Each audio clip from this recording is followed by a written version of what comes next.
Pasca penetapan Presiden dan Wakil Presiden terpilih oleh KPU, kini Prabowo Gibran disebut tengah menyusun kabinet mendatang. Hal ini dibenarkan Sekretaris Jenderal Partai Gerindra, Ahmad Muzani, yang menyebut komposisi kabinet memperhitungkan kebutuhan pemerintah di masa yang akan datang. Pembicaraan menteri yang sudah pernah saya sampaikan, ya sudah dibicarakan, sudah diotak-atik, sudah dirancang karena kebutuhan menteri berdasar dengan kebutuhan pemerintahan yang akan datang.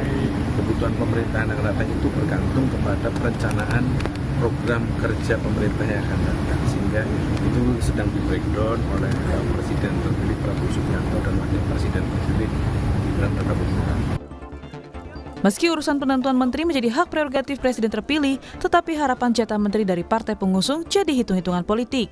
Ketua Umum Partai Golkar Airlangga Hartarto berharap jatah 5 kursi menteri di Kabinet Prabowo Gibran dari hasil kalkulasi kerja Golkar sebagai partai pengusung Prabowo Gibran. Saya sampaikan ke Pak Prabowo kontribusi Golkar ke Pak Prabowo, karena kita 15 dari 58%, maka kita kontribusi 25%, Pak Bu.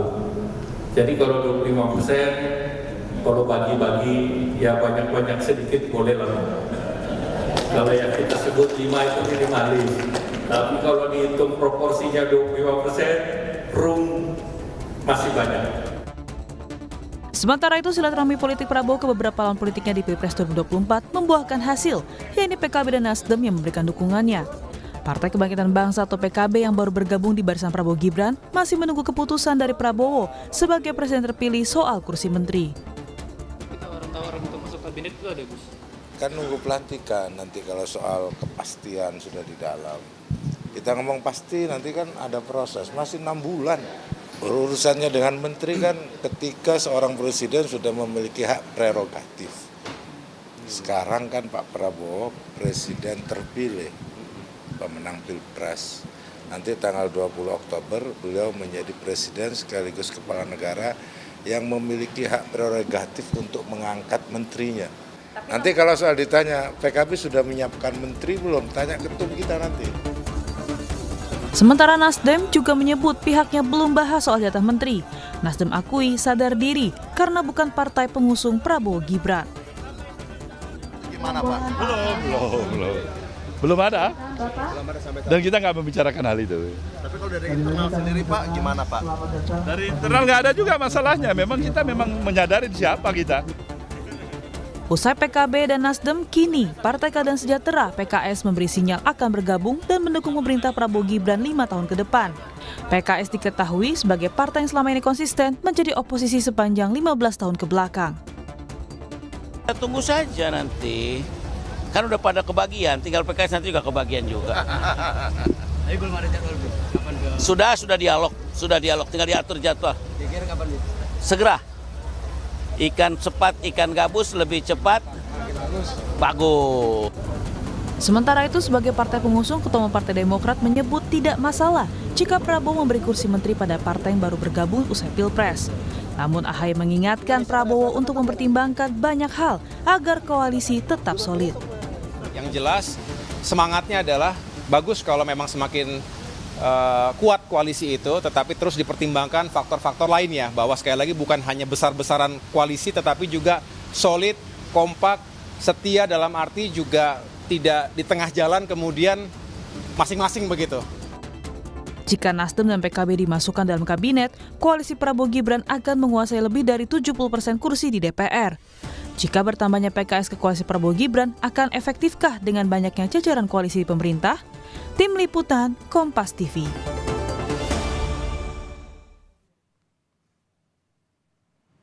Saudara Presiden dan Wakil Presiden terpilih Prabowo Gibran tengah menyusun kabinet. Tak memungkiri kursi menteri jadi incaran partai pengusung Prabowo Gibran. Namun ada 2 partai non-koalisi yang mengonfirmasi dukungannya pada Prabowo Gibran untuk 5 tahun ke depan. Akankah koalisi gemuk di kabinet Prabowo Gibran nantinya akan memberi dampak yang signifikan positif atau justru malah negatif? Lalu bagaimana pula nasib oposisi? Kami hadirkan perbincangannya di pagi hari ini dengan sejumlah narasumber. Melalui sambungan Zoom sudah ada juru bicara TKN Prabowo Gibran, Daniel Anzar Simanjuntak, yang nanti akan bergabung bersama kami menyusul. Kemudian ada juru bicara Partai Keadilan Sejahtera, ada Muhammad Khalid. Selamat pagi, Assalamualaikum Mas Khalid. Assalamualaikum, selamat pagi ya Disti. Sehat ya? Daniel, Mas Adi, sehat Alhamdulillah. Iya, nanti juga akan menyusul ada Kepala Badan Komunikasi Strategis DPP Partai Demokrat, ada Bung Herzaki Mahendra Putra, dan juga nanti ada Direktur Eksekutif, sudah hadir Direktur Eksekutif Parameter Politik Indonesia, Mas Adi Prayitno. Selamat pagi Mas Adi. Selamat pagi Adisti, selamat pagi Khalid. Iya, Bang Daniel. baru juga bergabung ada juru bicara TKN Prabowo Gibran, ada Bung Daniel Anzar Simanjuntak. Selamat pagi, Assalamualaikum Bung Daniel. Waalaikumsalam Mbak Disti, Mas Khalid, Mas Adi. Iya, Bung Daniel, saya langsung ke Bung Daniel dulu deh, yang kemudian ada saat ini lagi sibuk ya kan merangkul partai-partai untuk koalisi begitu. Nah, kalau dari perkembangannya seperti apa? Kan kemarin sudah nih Nasdem, PKB sudah terkonfirmasi. Lalu bagaimana ini PKS komunikasinya nanti akan diintensifkan pekan ini atau seperti apa, Bung Daniel? Pertama, PKB dan Nasdem kan seperti kemarin disampaikan, kedua partai tersebut yang direpresentasikan oleh Pak Surya Paloh dan Gus Muhaimin menyatakan siap bekerja sama dengan pemerintahan Pak Prabowo dan Mas Gibran. Tapi secara terangnya misalnya siap bekerja samanya itu di dalam pemerintahan atau di luar pemerintahan itu belum disampaikan secara terang, tapi ya bisa ditangkap lah tafsirnya oleh Mas Adi Prayitno. Tapi kemudian partai yang lain termasuk PDIP, kemudian teman-teman PKS tentu dalam komunikasi yang akan dibangun terus-menerus. Tapi Mbak Adisti yang perlu dipahami adalah bagi Pak Prabowo bukan sekedar komunikasi dan silaturahim politik yang saat ini dilakukan, bukan sekedar pemaknaannya mengajak masuk dalam pemerintahan, tapi saya sering menyebutnya sebagai upaya membangun mutual understanding.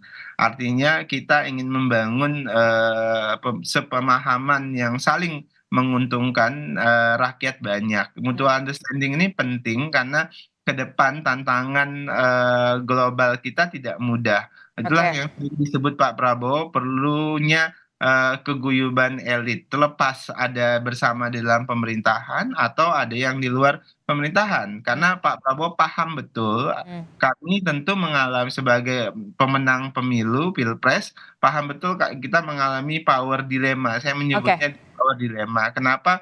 Karena di satu sisi kita ingin terus mengefektivitaskan pemerintahan Pak Prabowo dan Mas Gibran nanti agar kuat di eksekutif dan di legislatif. Di sisi lain juga Pak Prabowo berkepentingan menjaga demokrasi yang sehat. Nah, oleh itulah ini menjadi pilihan yang harus dilakukan oleh Pak Prabowo. Oke, agar kuat di eksekutif dan juga kuat juga di legislatif, itulah yang kemudian perlu di underline begitu ya Bung Daniel. Nah, tapi kemudian ada pembicaraan dong pastinya lobby-lobby yang memang sudah diintensifkan, tidak hanya soal merangkul, tapi juga kita masih punya waktu memang 5-6 bulan sampai kemudian Pak Prabowo dan juga Mas Gibran ini dilantik. Soal kursi menteri ini yang lagi ramai ini, Bung Daniel. Pasti semua partai yang berkehendak ingin bergabung di dalam pemerintahan pasti mengajukan nama-nama yang ingin mereka endorse. Tapi pada akhirnya Pak Prabowo lah penentunya. Kenapa Pak Prabowo penentunya? Karena Pak Prabowo tentu tadi sering kita pahami punya hak prerogatif terkait dengan siapa menteri yang akan membantu beliau. Kemudian yang kedua, Pak Prabowo tidak ingin mendapatkan dalam tanda kutip kucing dalam karung, tapi yang beliau inginkan adalah partai boleh mengajukan namanya, tapi siapa yang akan diputuskan oleh Pak Prabowo itu adalah keputusan Pak Prabowo. Artinya apa? Pak Prabowo punya kriteria. Saya sebut 2 kriteria awal saja. Pertama adalah integritas. Karena berulang kali dalam pidato Pak Prabowo menyebutkan beliau ingin mendorong pemerintahan yang bersih, pemerintahan yang bebas dari praktek korupsi. Artinya tokoh-tokoh yang dijadikan menteri itu harus dipastikan adalah tokoh-tokoh yang memiliki integritas dan siap berperilaku dan berlaku anti korupsi. Kemudian kedua, tentu kompetensi, tentu adalah kapasitas. Terlepas dia dari orang partai atau bukan orang partai, itu tidak ada masalah karena orang partai kan juga banyak sekali yang punya profesionalisme yang tinggi sekali. Di partai-partai banyak ahli keuangan, di partai-partai punya banyak ahli hukum, punya banyak ahli ekonomi dan sebagainya. Jadi Pak Prabowo tidak ingin terjebak pada dikotomi orang partai atau orang non partai. Kalau orang partai banyak yang punya keahlian, why not? Kira-kira begitu Mbak Adisti. Oke, tapi kalau dari koalisi Prabowo Gibran sudah ada nama-namanya yang kemudian di-endorse, Demokrat, PAN, kemudian juga yang lainnya, Golkar begitu, sudah ada nama-namanya, sudah masuk ke Pak Prabowo, Bung Daniel. Partai-partai sudah mengajukan semuanya, misalnya jumlahnya, kemudian namanya, semua partai pasti melakukan seperti itu. Jangankan partai-partai Mbak, yang di luar partai pun mengirim CV-nya. Yang belum mengirim CV itu cuma Adi Prayitno. Jadi Mas Adi belum ngirim CV nih tampaknya ya, atau jangan-jangan masih ditunggu atau lagi dibikin. Nah ini juga nih saya menarik sekali Mas Holid, gimana nih kalau kata Pak Abu Bakar Al-Habsyi, ikan sepat ikan gabus, makin cepat makin bagus. Gimana nih? Kok nggak cepet-cepet nih? Ntar ketinggalan yang lain, ketinggalan kereta. Mas Holid. Jadi tahapan yang dilakukan oleh PKS adalah relaksasi. Jadi setelah proses kompetisi di Pilpres kemarin, kemudian usaha untuk mencari keadilan di Mahkamah Konstitusi sebagai usaha untuk yang secara konstitusional kita lakukan sudah selesai. Artinya proses Pilpres tahapannya sudah selesai. Dan yang dilakukan Partai Keadilan Sejahtera adalah melakukan relaksasi dan kemudian menghormati hasil keputusan Mahkamah Konstitusi. Jadi tahapannya baru sampai di sana. Sehingga kemudian PKS mengadakan kemarin halal bihalal, diundang seluruh ketua umum partai. Jadi seluruh ketua umum partai diundang, seluruh pasangan calon presiden dan wakil presiden juga diundang. Jadi nuansanya adalah merupakan kita ingin membangun silaturahim, komunikasi dengan seluruh pihak, termasuk dengan presiden dan wakil presiden yang terpilih. Jadi kita belum tahapan kita akan koalisi atau oposisi, itu adalah domain dari Majelis Syuro, dan kemarin DPP berinisiatif untuk yuk kita ini selesai, kompetisi sudah selesai, proses berjalan damai, secara konstitusional sudah selesai, kita bangun komunikasi secara baik. Jadi kita tidak ingin juga terburu-buru. Komunikasi itu bukan diartikan sebagai kita masuk pemerintahan, ya. Tapi kita komunikasi itu melakukan relaksasi, komunikasi yang baik dengan seluruh pihak, apalagi kepada presiden dan wakil presiden yang terpilih. Tapi nggak khawatir nih nanti bakalan ketinggalan kereta, Nasdem sama PKB aja ternyata sudah masuk gerbong nih tampaknya. PKS memiliki DNA pernah 10 tahun di pemerintahan Pak SBY, pernah 10 tahun menjadi oposisi. Bagi kami, kedua peran itu sama-sama baik, dan kami pada waktu di 10 tahun pemerintahan Pak SBY, kami tetap menjaga nalar dan kewarasan publik juga. Jadi masih ingat waktu itu, saat kita menyokong utama Pak SBY, PKS salah satu yang inisiator hak angket senturi. Dan kita tetap menjaga kewarasan publik jika memang aspirasi publik itu ke arah sana. Dan kalaupun kita menjadi di luar pemerintahan, kami juga sudah siap karena punya pengalaman di sana. Jadi PKS juga tidak ingin terburu-buru untuk menetapkan koalisi atau oposisi. Kami ingin membangun komunikasi yang baik dengan Mas Daniel, ya, dengan semua pihak, ya, dengan Pak Prabowo dan Mas Gibran. Sehingga relaksasi politik pasca Pilpres ini bisa mencair suasana sehingga komunikasi bisa terbuka. Demikian. Kita juga sudah bergabung, ada Badan Komunikasi Strategis dari DPP Partai Demokrat, ada Bung Herzaki Mahendra Putra. Selamat pagi, Assalamualaikum. Bung Herzaki. Bung Herzaki sudah bergabung melalui sambungan Zoom, Bung Herzaki. Lagi ngukur tanah dia Mbak. Oke, tampaknya juga masih ini nih, apa namanya, masih ngantuk apa ya, gimana ya? Oke, saya ke ini dulu deh, ke Mas Adi. Mas Adi, ini gimana nih Mas Adi, kalau misalkan Anda melihatnya oposisi dan juga koalisi, ini kan koalisi Prabowo Gibran tampaknya di tengah jalan begitu ya, yang satu gerbong ini akan ada penumpang baru nih, Nasdem dan juga PKB, mungkin nanti PKS menyusul berikutnya. Anda melihatnya bagaimana? Apakah nanti akan ada resisten-resisten atau seperti apa, Mas Adi? Kalau melihat tanda-tanda alam, saya kira resistensi itu sudah muncul. Variabelnya dua. Pertama, pernyataan Partai Demokrat yang saya kira mulai bicara tentang koalisi itu tidak harus banyak-banyakan dan tidak harus gemuk-gemukan, tapi yang paling penting efektif dan kemudian dia bisa bekerja secara tuntas dan maksimal. Saya kira itu sebagai salah satu bentuk resistensi yang bentuknya halus sebenarnya, bahwa koalisi itu tidak harus mayoritas, tapi yang bisa minimal untuk menggenapi ambang batas presiden atau minimal ambang batas koalisi 50% plus sekian di parlemen. Karena kalau kita membaca kekuatan politik 4 partai politik pendukung Prabowo Gibran per hari ini, kekuatan politiknya hanya sekitar 43%. Tentu itu tidak kondusif untuk mengamankan kepentingan-kepentingan politik pemerintah. Oleh karena itu, secara teori, sebenarnya dari segi kubu nomor 2 masih membutuhkan minimal satu partai politik yang sebenarnya bisa mengendapi 50% plus sekian itu, Adisti. Cuma kan kalau kita membaca perilaku elit, salah satunya Prabowo Subianto kan memang ada kecenderungan untuk merangkul berbagai pihak. Jadi koalisinya bukan koalisi rampung yang diinginkan, tapi koalisi gemuk. Jadi ketika misalnya PKS yang belakangan muncul juga ingin mengundang, itu kan sebagai salah satu bentuk komunikasi yang sebenarnya dibaca oleh publik soal mengikuti jejak yang sudah dilakukan oleh Nasdem dan PKB. Tapi overall bagi saya, kalau kita membaca dua variabel lainnya, yaitu bagaimana resistensi yang cukup keras dimunculkan oleh Partai Gelora. Sekalipun Gelora ini kan nggak lolos ke parlemen, tapi kan sejak awal memang pasang badan untuk memenangkan Prabowo dan Gibran. Jadi ketika ada upaya untuk berkomunikasi dengan Prabowo Subianto, jangankan ada niat untuk kerjasama ya, berkomunikasi saja dengan Prabowo Subianto, kawan-kawan Gelora itu udah marah-marah dan ngamuk-ngamuk. Itu kan sebagai satu bentuk penolakan yang menurut saya cukup agresif. Ya mereka kan mempertanyakan tentang ideologi, mempertanyakan visi misi, mempertanyakan tentang komitmen yang dinilai ya berseberangan satu sama yang lainnya.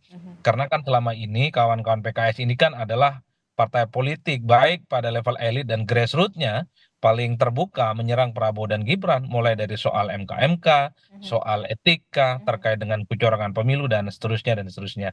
Jadi kalau mau jujur sebenarnya kedatangan orang baru dalam koalisinya Prabowo dan Gibran ini cukup meresahkan partai-partai politik pengusungnya. Demokrat resah, Gelora resah, dan saya kira partai yang lain juga gelisah itu. Golkar gelisah, PAN gelisah, Demokrat juga gelisah karena keistimewaan mereka sebagai partai pengusung awal akan tidak terlampau sesignifikan waktu awal-awal untuk memenangkan Pilpres. Dan saya mazhabnya sejak awal selalu mengatakan yang kalah bukanlah di luar, yang menanglah cukup menikmati kekuasaan politik. Haram hukumnya bagi yang kalah politik itu 1 dan 3 diajak koalisi karena mereka itu kan bukan hanya visi misinya berbeda, kepentingan, intensi, dan chemistry-nya saya kira berbeda secara diametral. Oleh karena itu, Bang Dhanil sampaikanlah salam ke Pak Prabowo dan kawan-kawan Gerindra dan partai pendukungnya, jangan ajaklah mereka-mereka itu, biarkan aja berada di luar kekuasaan. Ini sebagai bentuk punishment bahwa yang kalah pemilu itu harus menikmati sunyinya jalan koalisi di mana mereka itu berada di luar kekuasaan. Oke, gimana Bung Dhanil? Anda sepakat atau gimana? Tadi saya sebutkan Mbak Adisti, Pak Prabowo, Mas Gibran tentu dihadapkan pada saya nyebutnya tadi sebagai power dilema. Di satu sisi kan kita tentu menginginkan pemerintahan yang efektif. Pemerintahan yang efektif itu tentu mendapat dukungan dominan dari parlemen. Nah, saat ini seperti tadi disebutkan oleh Mas Adi, kita masih kurang dari 50%. Artinya sebenarnya satu partai politik saja sudah cukup begitu untuk kuat di parlemen. Nanti kita lihat, tapi lebih kuat, lebih baik kira-kira begitu. Jadi itu simbolisasi gotong royong dan sebagainya. Nah, efektivitas itu akan sangat membantu upaya Pak Prabowo mengakselerasi program-program Indonesia Maju ke depan. Pertama, kedua, Pak Prabowo juga punya komitmen ingin menjaga demokrasi yang sehat. Oke. Kan teman yang baik itu suka mengingatkan begitu, mengingatkan dengan keras. Nah, kita butuh pressure group di parlemen memang. Jadi tentu Pak Prabowo paham betul bagaimana menjaga keseimbangan ini dan harmonisasi ini dengan baik. Tapi kan kemudian teman yang baik juga teman yang dari awal setia sampai akhir begitu. Oh, tentu itu bagian Itu juga harus diperhitungkan. yang tetap dijaga. Itulah sebabnya tentu komposisinya Pak Prabowo sangat memperhatikan hal tersebut. Kan biasa kalau jamaah masbuk dengan jamaah yang sejak awal ikut di barisan itu pasti berbeda. Itu hal yang normal dan dipahami dengan baik oleh Pak Prabowo. Oke, Bung Herzaki, gimana nih Bung Herzaki? Harusnya kan teman yang sejak awal setia ini yang kemudian harus diprioritaskan, jangan sampai kemudian ada potensi-potensi resisten. Kalau kata Mas Ahaye mengatakan jangan kuat seperti di luar, tapi ternyata kropos di dalam. Bung Herzaki. Ya, terima kasih. Kalau dari kami jelas ya, Mas Ahaye itu menyampaikan kalau kita lihat konteksnya itu tidak spesifik kalimat itu gitu. Tapi beliau menekankan bagaimana koalisi ini seharusnya kuat di dalam menghadapi berbagai hal. Karena bagaimanapun tantangan ke depan kan luar biasa. Tapi kalau kita berbicara mengenai komitmen Pak Prabowo, teman-teman Gerindra, teman-teman Golkar, PAN, dan juga teman-teman koalisi lainnya yang ada di ini sangat baik gitu loh ya. Kita punya komitmen kebersamaan yang kita jalin sejak sebelum mendaftarkan. Ketika mendaftarkan, ketika berkampanye bersama, berupaya memenangkan Pak Prabowo, dan juga komitmen itu adalah setelah pasca memenangkan. Dan ini kita sudah saling terbuka semuanya, dan komunikasi Mas Ahaye dengan Pak Prabowo itu kan intens sekali ya gitu. Hanya memang tidak semua bisa kita ungkap ke publik, tidak semua pertemuan diskusinya bisa kita sampaikan ke publik. Tapi yang pasti kita punya satu kesepahaman bahwa 5 tahun ke depan tantangannya sangat kompleks, sehingga kita butuh misalnya katakanlah, ada teman-teman yang selama ini tidak bersama Kim, tetapi ingin bergabung bersama Pak Prabowo, ada yang ingin dirangkul oleh beliau. Ya, kalau dari kami sangat terbuka. Siapapun yang dirangkul oleh beliau, diajak bergabung ke kabinet, diajak gabung ke koalisi. Bagi kami tentu ini atas dasar pertimbangan untuk kepentingan masyarakat, bangsa, dan negara. Untuk kebaikan. Bagaimana agar visi, misi, dan program yang telah kita janjikan itu kepada masyarakat benar-benar kita bisa terwujudkan. Bagaimana misalnya kemiskinan ekstrim bisa kita hapuskan. Bagaimana pertumbuhan ekonomi bisa tinggi sesuai dengan harapan kita. Misalnya bagaimana terkait dengan ketahanan kemandirian pangan, kemandirian bisa terwujud. Jadi kami meyakini siapapun nantinya jika diajak oleh Pak Prabowo dan ternyata pas, kan namanya Pak Prabowo mungkin membuka ruang, tetapi mungkin dalam buka ruang itu kan nggak semua juga. Ada yang merasa pas, kemudian lebih merasa saya cocoknya di luar kabinet. Nanti kita di parlemen aja membantunya dalam konteks tadi seperti disampaikan oleh Mas Dhanil dalam demokrasi ini, ada yang berkenan saya jadi oposisi aja biar bantu mengingatkan. Takutnya kalau semua masuk nanti malah demokrasi kita istilahnya itu berjalan dengan kurang baik gitu. Ya kan? Nah, ini tentunya harus kita hormati gitu dalam konteks ini. Jadi dari Demokrat terbuka. Mas Solid dengan siapapun ya, kemarin katanya Nasdem, katanya lalu PKB, Demokrat mendukung sepenuhnya langkah Pak Prabowo. Karena beliau adalah presiden terpilih kami, karena beliau adalah pemimpin dalam koalisi kami, dan sejak awal Partai Demokrat, Mas Ahaye, Pak SBY percaya betul dengan Pak Prabowo karena kita sudah punya komitmen kebersamaan, dan sampai sejauh ini semuanya dilakukan. Tidak ada yang berubah. Sebelum menang, setelah menang, sama semua. Tapi Partai Demokrat ini juga nggak sih, maksudnya khawatir juga nggak sih kalau misalkan koalisinya terlalu gemuk begitu nantinya di eksekutif maupun di legislatif begitu, kan tetap harus ada partai penyeimbang pastinya dong. Apalagi kita tahu Partai Demokrat kemudian sudah ikut dari koalisi Prabowo Gibran ini juga tetap setia begitu. Tiba-tiba ada penumpang yang masuk ke dalam gerbong di tengah jalan, Anda nggak khawatir apa? Bukan penumpang lah, ini kan kita semua elemen bangsa gitu kan. Perbedaannya adalah memang yang telah memilih berjuang bersama Pak Prabowo gitu. Lalu kemudian ada yang melihat, wah setelah kemudian berbeda tempat, berbeda kubu, lalu merasa sepertinya saya juga ingin bantu Pak Prabowo. Oh, bagi kami senang sekali sebenarnya.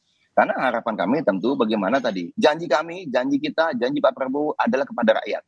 Ya. Dan bagi kami ini bagaimana kita bisa upayakan hal terbaik, memastikan pemerintah ini berjalan dengan lancar, agar apa yang menjadi janji tadi, apa yang menjadi cita-cita beliau bisa diwujudkan dalam 5 tahun ini. Gitu. Ini yang paling penting. Bagi kami nggak masalah tuh, mohon maaf Pak. Kami tidak ada kekhawatiran nanti kalau sini masuk bagaimana. Apalagi mohon maaf, sebelum ditanya saya sampaikan, kami tidak ada kekhawatiran masalah jumlah menteri Mbak atau di kabinet. Nggak ada. Komunikasi kami dengan Pak Prabowo, Mas Ahy dengan Pak Prabowo itu sangat-sangat baik, termasuk mengenai rencana-rencana ke depan. Jadi kalau kami percaya betul sama beliau, jadi nggak ada kekhawatiran. Tidak ada kekhawatiran soal jatah kursi menteri, tapi kemudian ada potensi resisten nggak sih? Katanya sih kalau Partai Demokrat sama Gelora nih agak ada potensi resisten nih dengan adanya member baru. Nggak ada. Saya diskusi dengan Mas Ahy hampir setiap hari. Nggak ada kita resisten. Partai ini masuk gimana? Kita nggak setuju. Enggak. Kami percaya dengan Pak Prabowo karena kami janji komitmen kami kepada Pak Prabowo. Itu yang kami pegang betul dengan teman-teman di Gerindra ya, dengan teman-teman di KIN, dan punya selama ini jejak rekam dan kesepakatan ini masih terus berjalan. Nggak ada perbedaan, nggak ada apa. Jadi Mas Adi, sebelum digoreng-goreng sama Mas Adi, saya sampaikan Demokrat terbuka dan siap menerima siapapun teman yang ingin bergabung bersama di dalam pemerintahan maupun teman yang memilih untuk berada di luar pemerintahan. Nah, kami dulu dengan PKS berdua aja dengan PKS dulu siap kok sebagai oposisi ya, Bang Holid ya. Jadi kalau misalkan PKS mau gabung juga Partai Demokrat terbuka aja begitu ya nerimanya? Gila, kami sangat terbuka, tergantung Pak Prabowo. Pak Prabowo mengajak siapapun, lalu kemudian ternyata kan nama mengajak ini kan tentu ada kesepakatan. Lah kalau tercapai kesepakatan ya tentu bergabung. Kalau tidak tercapai tentu memilih di luar. Silakan aja. Kami dukung Pak Prabowo. PKS diajak Bang Holid, kami dukung. Siapa lagi nih? Partai mana? Sebutkan. Silakan, Mbak. Oke. Partai Demokrat juga katanya sudah kirim CV juga ke Pak Prabowo. Oh enggak kirim CV. Enggak kirim CV. Kita diskusi. Pak Prabowo meminta kader terbaik. Ya, kemudian Mas Ahy tentu menyampaikan ya tentu bagaimana begini, Mbak. Kalau Mas Ahy ini kan tipikal kami Demokrat ini begini. Kita berangkat dari kriteria dan kebutuhan dulu, Mbak. Jadi kebutuhannya sosok seperti apa, di pos-pos seperti apa, lalu kita bicara kriteria, lalu kami kemudian di dalam sendiri melakukan seleksi gitu. Agar apa? Agar yang benar-benar disampaikan kepada Pak Prabowo adalah menjadi aset, menjadi kekuatan bagi kabinet nanti, bukan menjadi liability. Karena bagaimanapun tidak ada waktu istirahat, Mbak, dan tidak boleh ada satupun kesalahan dalam 5 tahun ke depan. Sehingga kami ingin sejak hari pertama, kader-kader yang kami kirimkan kemudian dipercaya oleh Pak Prabowo itu benar-benar bisa gaspol habis-habisan mendukung Pak Prabowo. Jadi nggak ada terlalu lama penyesuaian atau apa. Dan bagi kami ini cepat kok. Karena bagaimanapun hari ini kami sudah di pemerintahan. Ya. Termasuk juga katanya juga siap jika diposisikan nanti di koalisi atau di kabinetnya Prabowo Gibran menempati kursi Menko. Benarkah demikian? Jangan dijawab dulu, Bung Herzaki. Tetaplah bersama kami di Sapa Indonesia Pagi. Terima kasih Anda masih bersama kami di Sapa Indonesia Pagi. Saudara masih membahas bagaimana kemudian siapa yang koalisi, siapa yang oposisi, lalu juga partai politik tampaknya sudah membidik kursi menteri di Prabowo Gibran begitu setelah Nasdem dan juga PKB sinyalnya memang makin menguat untuk bergabung ke koalisi Prabowo Gibran. Nah, tadi pertanyaan saya sempat belum dijawab begitu ya sama Bung Herzaki. Bung Herzaki, tampaknya ini ada sinyal-sinyal begitu yang menyebut atau ada kabar-kabar katanya Partai Demokrat siap juga nih untuk menduduki posisi Menko. Oh iya tentu kalau misalnya kami diberikan kesempatan menjadi kader kami ya, menjadi Menko ataupun menteri-menteri lainnya. Siapa yang prioritas, Mas Ahaye? Loh, kalau dari kami jelas, kita ingin memberikan kader-kader terbaik yang akan menjadi aset, akan menjadi kekuatan bagi kabinet ke depan yang bisa optimal membantu Pak Prabowo. Ya jelas kader terbaik Demokrat hari ini ya Mas Ahaye gitu ya. Jadi tentu beliau lah yang akan menjadi nama pertama dan terutama yang akan kami berikan kepada Pak Prabowo gitu. Dan ini ya udah kesepakatan di dalam gitu ya, maksudnya bersama semua kader tentu mengamini ini gitu. Di mana-mana saya bilang Mas Ahaye gitu. Apalagi kita tahu hari ini Mas Ahaye selama 2 bulan terakhir sudah menjadi Menteri ATR Kepala BPN. Nah kita juga bisa lihat bagaimana jejak rekam beliau ya selama 2 bulan ini banyak terobosan-terobosan yang beliau lakukan gitu. Ya, dan ini tentu bisa menjadi bekal juga ke depannya ketika nanti mendapatkan amanah atau kepercayaan apapun dari Pak Prabowo. Jadi kami tegaskan, Mbak, Mas Ahaye maupun kader-kader Demokrat lainnya itu siap ditempatkan di posisi manapun, ya, yang diharapkan oleh Pak Prabowo sehingga bisa memberikan kinerja kerja terbaik bagi masyarakat, bangsa dan negara. Karena Mas Ahaye ini seorang patriot, Pak, seorang prajurit. Kita siap dimanapun. Jadi nggak milih-milih gitu. Harus ini harus itu, enggak. Kami percaya Pak Prabowo tentu punya perhitungannya sendiri, ya, punya analisanya sendiri, punya data sendiri, punya rasa sendiri. Mana nih sosok yang dirasa pas? Kan tentu chemistry harus nyambung. Sederhananya saya pernah dengar nih ada Bang Ahmad Muzani pernah menyampaikan, ya kalau jadi menteri harus percayalah dengan program-programnya Pak Prabowo. Ya Demokrat udah jelas, kami percaya betul setiap program dari Pak Prabowo karena itulah kami bergabung dengan beliau. Ketika itu Dan kami sudah second itu jelas. Jadi kita udah bicara nih Mbak, visi misi program waktu itu.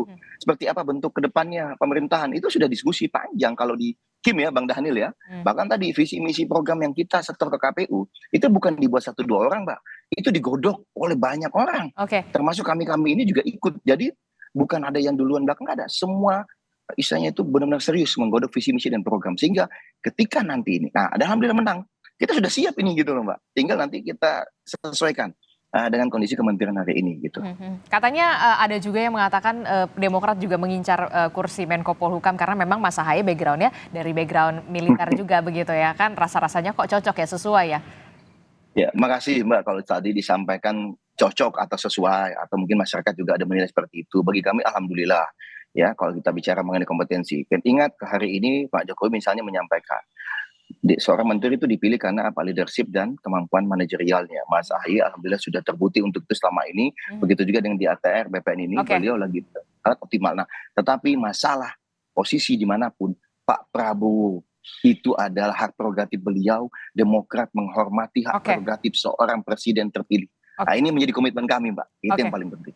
Itu yang kemudian hak prerogatif dari presiden itu yang kemudian menjadi underline kita semua ya. Nah kalau PKS sendiri memang nggak mau mengulang begitu. Kalau kita lihat begitu kan PKS ini di eranya SBY Budiono ini ada 3 menteri kalau tidak salah. Ada Mensos Salim Segaf Al-Jufri, kemudian ada Menteri Pertanian Suswono dan juga Menkominfo ada Pak Tifatul Sembiring. Tidak tertarikkah atau kemudian berada di luar pemerintahan jauh lebih bisa menjadi pengawas dari pemerintahan?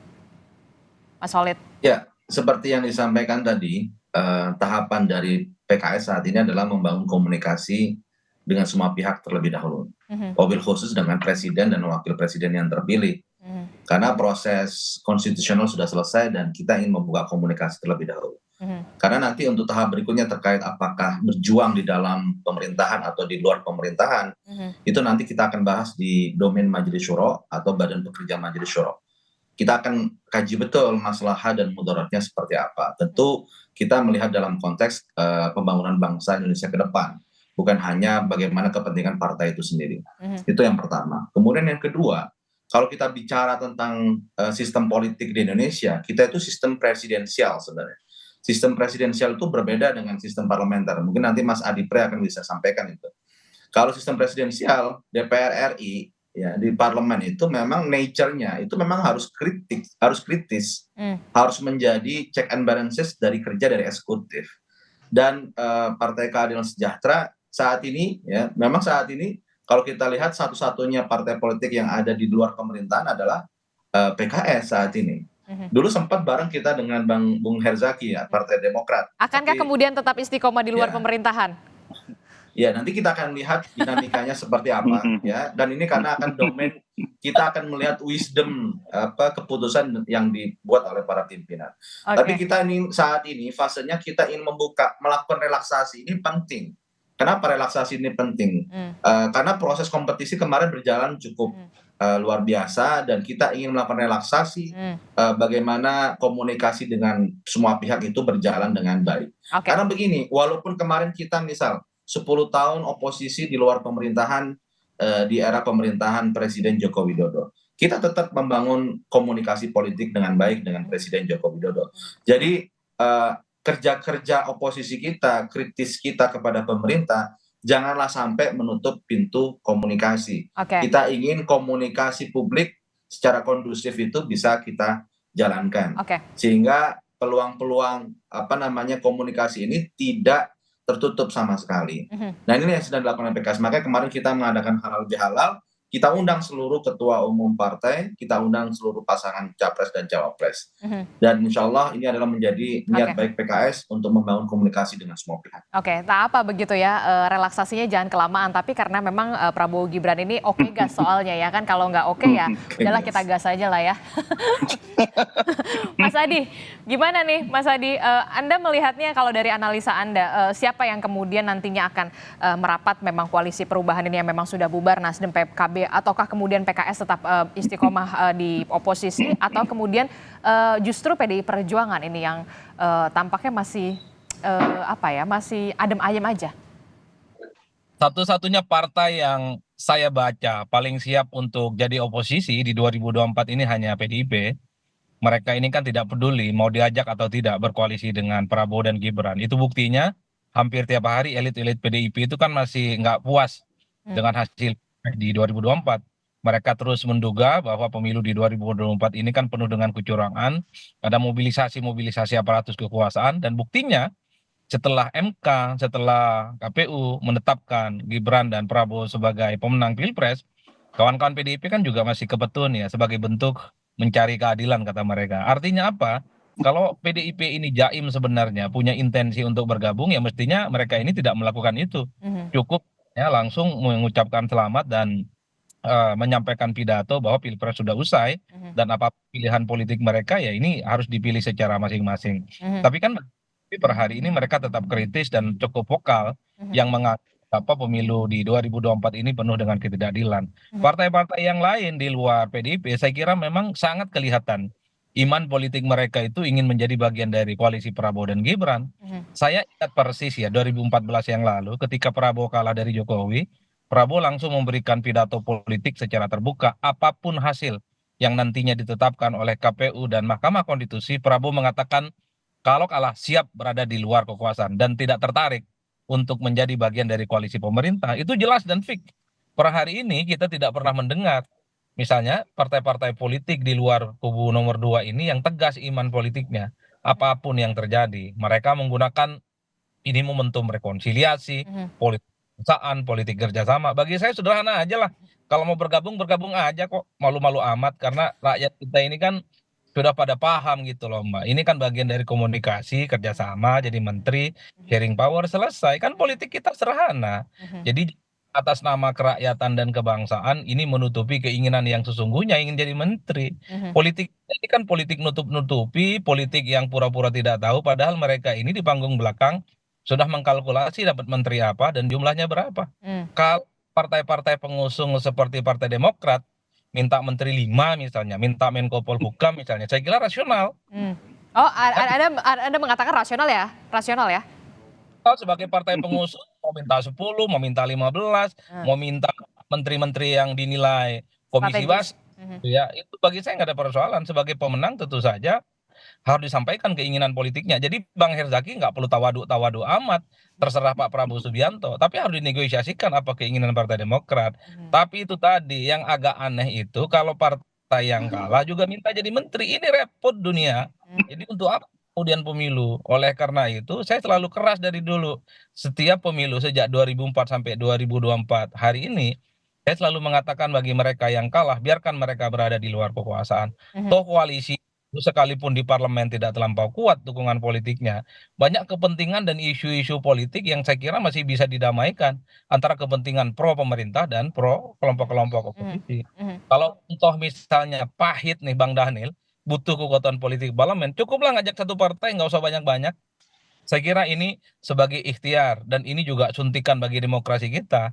Karena kalau ada 3 partai misalnya yang ada di parlemen tidak menjadi bagian dari koalisinya Prabowo, saya kira akan menjadi satu hal yang menarik. Jadi perimbangan, check and balances, dalam tanda kutip dissenting opinion yang akan mereka berikan kepada eksekutif akan menjadi sesuatu yang lezat bagi tontonan demokrasi kita yang akan datang.